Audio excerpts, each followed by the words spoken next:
Kami mewanti-wanti dan berharap kesimpulan ini jangan terlalu lama untuk diumumkan. Ya, pertama-tama Kompolnas yang datang hari ini, saya, Khairul Anam sama Pak Gufron, sama-sama komisioner Kompolnas. Mengikuti sejak awal ya sampai terakhir ya.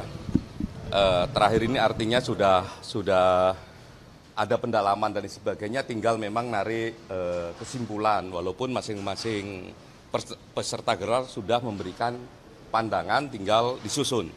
Lah, apa yang terjadi di dalam? Yang terjadi di dalam menurut saya, pertama, mekanisme yang dilakukan menurut saya sangat baik ya, kredibel.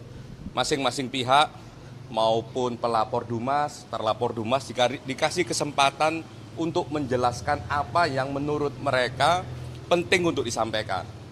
Ya, termasuk juga tidak hanya prinsipalnya, tapi juga ahlinya. Terlapor juga begitu, tidak hanya mereka pengacaranya, juga ahlinya. Di samping ahli dari masing-masing pihak, juga ada ahli dari Bareskrim tadi, terus juga ada dari Wasidik untuk menjelaskan bagaimana komposisi dan sebagainya. Sehingga dari segi proses kredibel. Salah satu yang menjadi plus dari kredibilitas proses ini melibatkan kami. Jadi ada Kompolnas, ada Ombudsman, ada DPR juga, tapi tidak bentar saja, nggak sampai selesai ya. Tapi yang sampai selesai kami sama Ombudsman. Nah, bagaimana itu terjadi ya? Kami dikasih kesempatan juga untuk menanya banyak hal, ya banyak hal kami konfirmasi dan sebagainya. Lah, apa yang penting dalam konteks ini? Yang pertama begini, karena kami pengawas ini salah satu yang paling penting adalah bagaimana proses dan bagaimana substansi. Dari segi proses yang terjadi adalah kami cek apakah fakta-fakta yang disampaikan oleh pelapor maupun terlapor sudah dikerjakan ataukah belum oleh rekan-rekan penyidik. Tadi dijelaskan banyak hal, detail penjelasannya, titik komanya dijelaskan. Jadi berbagai argumentasi yang tadi disampaikan baik pelapor maupun terlapor ya, dengan termasuk juga oleh ahlinya, itu kami mendapatkan penjelasan yang cukup mendalam. Termasuk misalnya ketika mereka mengatakan kami sudah ambil bukti ini, tolong tunjukkan buktinya. Kami sudah melakukan ini itu, mana administrasinya, ya mana dokumentasinya dan sebagainya, sehingga itu memberikan gambaran secara utuh bagaimana sebenarnya kasus ini. Termasuk tadi ada pihak UGM ya, UGM juga kami tanya, betul enggak berbagai peristiwa itu, betul. Yang kedua, yang nggak kalah penting adalah soal substansi ini, ya, yang ini jadi pertanyaan mendasar ya. Ini ada ijazah Pak Jokowi, bagaimana pembandingnya? Lah, bagaimana proses membandingkannya ijazah itu dengan ijazah yang lain? Lah, ternyata yang dibandingkan itu tidak hanya soal ijazahnya. Jadi ada beberapa pembanding ya, ada tiga pembanding, tapi sebenarnya banyak, tapi yang diambil 3 karena memang aturannya begitu. Lah, itu yang dicek pembandingnya tidak hanya soal ijazah, tapi soal semua berkasnya. Jadi ada kurang lebih 19 sampai 20 item pembanding di situ. Sehingga kita bisa tahu nih, betul enggak. Nah, dalam konteks perbandingan itu yang dicek per dokumen. Ya, per dokumen dicek. Terus kondisi common historicalnya dicek. Misalnya kok kondisi common historical itu kalau ada pertanyaan gini, ini kok ada ijazah satu pakai profesor, satunya enggak, atau pakai pakai SOE, pakai itu juga dicek. Nah, kami mendapat penjelasan yang menurut kami penjelasannya sangat komprehensif, baik dari UGM maupun dari penyidik, termasuk juga dari lapor. Jadi lumayan itu penjelasannya. Lah, yang berikutnya yang nggak kalah penting soal metodologi ya. Teman-teman pelapor menjelaskan bagaimana mereka punya asumsi, punya analisa yang mereka yakini sebagai fakta, menyimpulkan A. Lah, yang terlapor juga begitu, ngomong keyakinannya B, misalnya begitu. Lah, kami juga ngecek itu ke lapor. Apa yang dilakukan oleh lapor, apa yang dilakukan oleh penyidik. Di lapor misalnya dia menjelaskan apa saja yang mereka cek, menggunakan alat apa, metodologinya bagaimana. Sehingga kita bisa ukur sebenarnya ini siapa yang memiliki metodologi yang paling kredibel. Lah kami cek tadi, ya ngeceknya satu, dari segi bahan, apakah bahannya memang faktual ataukah tidak. Nah, ternyata bahannya ya satu bendel itu banyak sekali, masing-masing 20 item. Jadi punyanya Pak Jokowi dengan pembandingnya masing-masing 19 sampai 20 item. Dicekin semua, dengan apa yang dicek, salah satu yang paling penting adalah karakter dari kertas.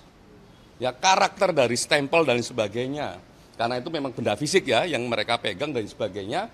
Sehingga dalam konteks seperti itu, ya sebagai satu proses metodologi, sebagai satu proses kerja-kerja penegakan hukum, kami mendapatkan gambaran yang kredibel.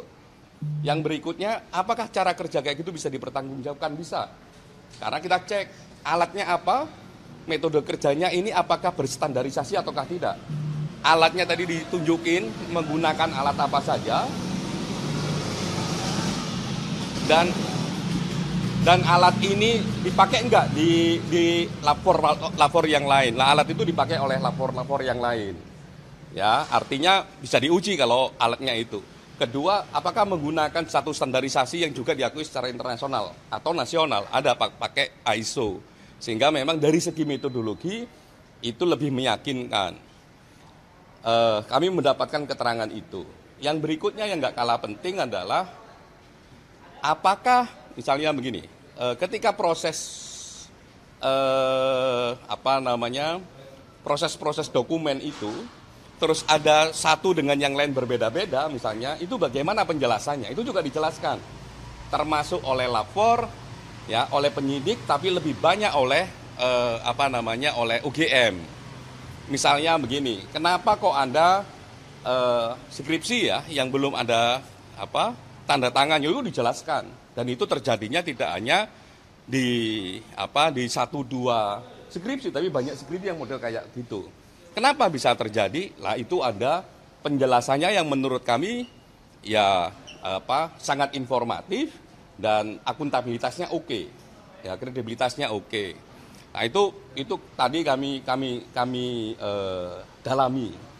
Yang berikutnya yang nggak kalah penting kalau tadi kan su sudah, penggunaan profesor sudah, tanda tangan sudah, termasuk KKN dan sebagainya, mekanisme itu tadi kami mendapatkan penjelasan yang menurut kami dengan pendalaman cukup baik.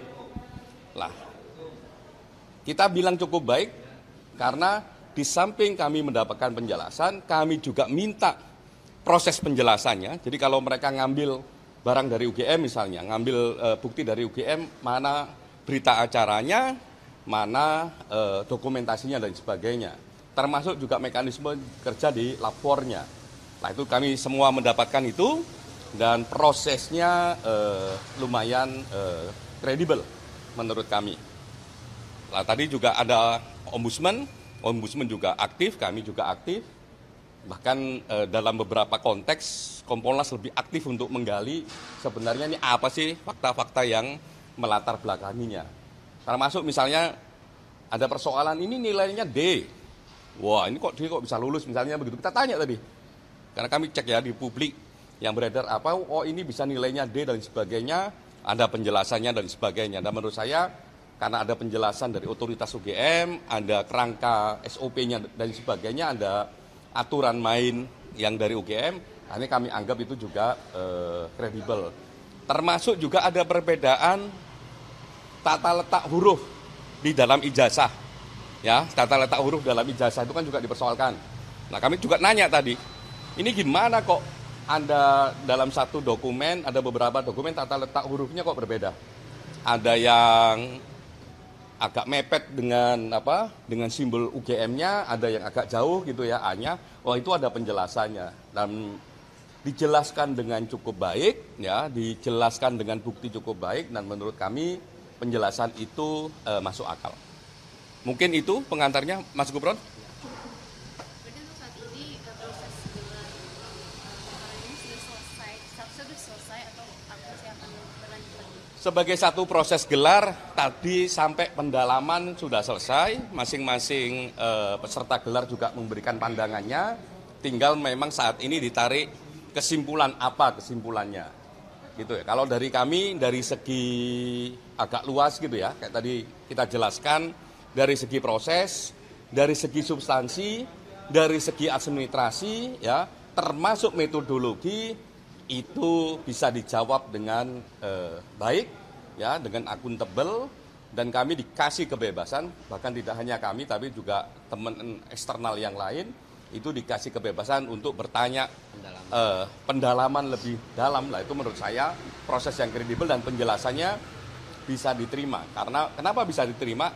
Satu, kami tidak hanya diberikan penjelasan informatif, tapi kami ditunjukkan buktinya, kami ditunjukkan bukti prosesnya, dokumentasi prosesnya, kami juga ditunjukkan alat yang digunakan, sehingga itu bisa kami terima. Artinya kalau tadi disebutkan tinggal kesimpulan, sudah dipastikan tidak akan ada gelar perkara lanjutan begitu atau pemeriksaan lanjutan? Masing-masing pihak sudah memberikan saran, ya. Masing-masing pihak sudah memberikan saran, ya tergantung Karwasidik menyimpulkan saran itu bagaimana, termasuk juga ahli. Di situ ada ahli pidana tadi yang juga menjelaskan bagaimana kerangka merespon fakta-fakta yang terjadi, fakta-fakta yang ada dalam mekanisme gelar tadi, baik yang disampaikan terlapor, pelapor, penyidik, lapor, UGM, ya, dia merespon itu dan dia memberikan pandangan hukumnya. Lah, saya enggak bisa mewakili dia untuk menjelaskan apa sarannya.